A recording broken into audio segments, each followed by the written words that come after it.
پھر پیارے محترم اسلامی بھائیوں، جب بھی کوئی مصیبت آئے تو اللہ کی بارگاہ میں رجوع کرنے کے ساتھ ساتھ توبہ استغفار کیجیے، اللہ کی بارگاہ میں گڑ گڑا کے اس مصیبت کی چھٹکارے کی دعا کیجیے۔ حضرت نوح علیہ السلام کی قوم کا واقعہ سورہ نوح کے اندر پارہ 29 کے اندر موجود ہے۔ جب ان کے اوپر قحط آیا، جب ان کے اوپر مصیبتیں آئیں، جب ان کی اولاد نہ ہوئی، جب مال کے اندر کمی آئی، تمام باتوں کا حل حضرت نوح علیہ السلام نے اپنی قوم کو یہ ارشاد فرمایا کہ اللہ کی بارگاہ میں جائیں، استغفروا ربکم انہ کان غفارا، کہ اللہ کی بارگاہ میں جائیں، توبہ استغفار کریں، اللہ تعالیٰ مال بھی عطا فرمائے گا، بارش کا نزول بھی عطا فرمائے گا، تمہیں اولاد بھی عطا فرمائے گا۔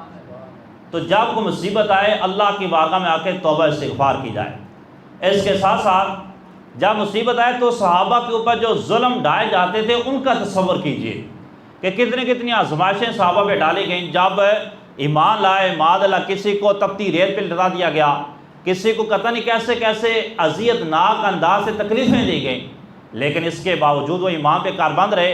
ہم تو اللہ کے فضل و کرم سے مصیبتوں سے بچے ہوئے ہیں، ان کی مصیبتوں کو یاد کریں۔ حضرت صدیق اکبر ایمان لے کے آئے، آپ نے جب پہلا خطاب کیا تو کفار قریش نے آپ کو اتنا مارا کہ آپ کا رخسار اور ناک کا فرق ختم ہو گیا، اتنا آپ کو معاذ اللہ انہوں نے مارا، اور آپ بے ہوش ہو کے زمین پہ تشریف لے آئے۔ آپ کے گھر والے اٹھا کے گھر لے کر گئے، اور جب ہوش آئی تو سب سے پہلا جو جملہ تھا حضرت سیدنا ابوبکر صدیق رضی اللہ عنہ کی زبان پہ وہ یہ تھا کہ میرے آقا کا حال کیا ہے۔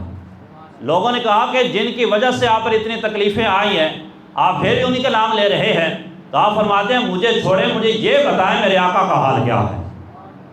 تو جو صحابہ کے اوپر آزمائشیں آئی ہیں، تکلیفیں آئی ہیں، ان کا جب تصور کرے گا انسان تو پھر مصیبت کو برداشت کرنا آسان ہو جائے گا۔ اس کے ساتھ ساتھ یہ جو محرم الحرام کا مہینہ ہے ہمیں صبر کا درس دیتا ہے، ہمیں تسلیم و رضا کا درس دیتا ہے۔ جب شہدائے کربلا کا واقعہ ہم سنتے ہیں تو کون سی آزمائش ہے یا کون سی مصیبت ہے جو واقع کربلا میں نہیں آئی؟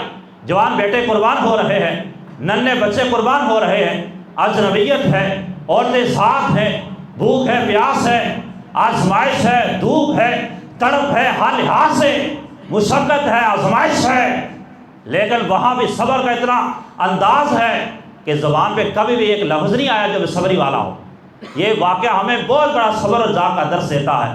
جب یہ مہینہ آئے تو اس کے اندر یہ ہمیں درس حاصل کرنا چاہیے کہ کتنی قربانی کے باوجود بھی انہوں نے صبر کا ایک جملہ بھی اپنی بے صبری کا ایک جملہ اپنی زبان سے ادا نہیں کیا۔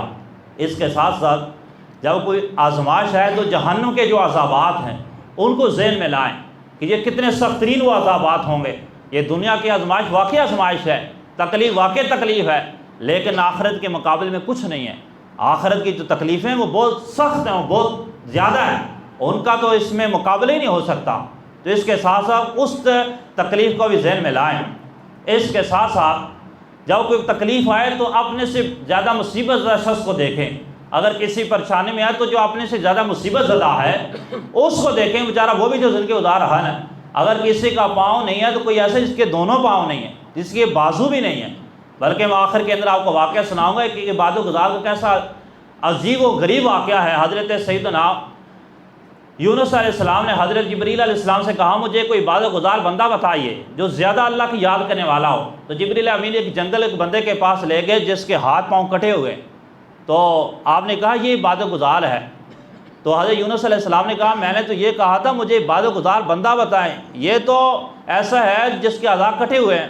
تو حضرت سیدنا جبریل علیہ السلام نے کہا جب یہ ٹھیک تھا اس وقت بہت زیادہ عبادت گزار تھا، اللہ کی یاد کرنے والا تھا، اب اس کی کیفیت تو آپ دیکھیں، اس کی صرف زبان رہ گئی ہے، اس کے باوجود بھی اللہ تعالیٰ کا ذکر کر رہا۔ تو پھر حضرت یونس علیہ السلام نے پوچھا کہ تم کس سبب سے اللہ کا ذکر کر رہے ہو، تمہارے اعضاء کٹے ہوئے ہیں؟ تو اس نے کہا کہ اللہ تعالیٰ نے مجھے زبان عطا فرمائی ہے جس کے ذریعے میں اللہ تعالیٰ کا شکر ادا کر رہا ہوں، اس کی یاد کر رہا ہوں، اس پر اللہ تعالیٰ کا میں شکر ادا کر رہا ہوں۔ تھوڑی دیر بعد حکم آیا کہ اس کی زبان بھی لے لی جائے، اس کی زبان بھی لے لی گئی۔ پھر اس کے باوجود بھی گویا کہ زبان حال سے اللہ تعالیٰ کا شکر ادا کر رہا ہے۔ حضرت یونس علیہ السلام نے اس بندے سے کہا کہ آپ میرے ساتھ ہیں، اللہ کی بارگاہ میں دعا کرتے ہیں تاکہ تمہارے عذاب واپس آ جائیں۔ اس نے کہا نہیں، جب اللہ نے چاہا ان کے اندر بہتری اس نے عطا فرمائی، اور جب اس نے چاہا اس میں بہتری اس نے واپس لے لیے۔ اس کی جو رضا ہے میں اس میں راضی ہوں، میں اپنے عذاب کو واپس نہیں لینا چاہتا۔ یعنی ایسے لوگ ہوتے ہیں اللہ کی جو رضا ہوتی ہے اس کے اوپر اپنے آپ کو راضی رکھتے ہیں۔ ایک مرتبہ بزرگ کسی جگہ سے گزر رہے تھے، ان کے جوتے کسی نے چوری کر لیے، تو وہ بہت بڑے بزرگ تھے، تو ان کے ذہن میں بات آئی کہ میں اتنا پہنچا ہوا، یہ ایسا کام ہو گیا، بظاہر ننگے پاؤں جانا تھوڑا عجیب سا لگ رہا تھا۔ تھوڑا آگے ایک بندہ ایسا ہے جس کے پاؤں نہیں ہیں، آپ نے اللہ کا شکر ادا کیا کہ مولا تیرا لاکھ لاکھ شکر ہے، میرے پاؤں میں جوتے نہیں، پھر مل جائیں گے، یہ بھی تو بندہ ہے نا جس کے پاؤں نہیں۔ تو جب اپنے سے زیادہ مصیبت زدہ شخص کو دیکھیں گے تو انشاءاللہ عز و جل پھر مصیبت کے اوپر صبر کرنا آسان ہو جائے گا۔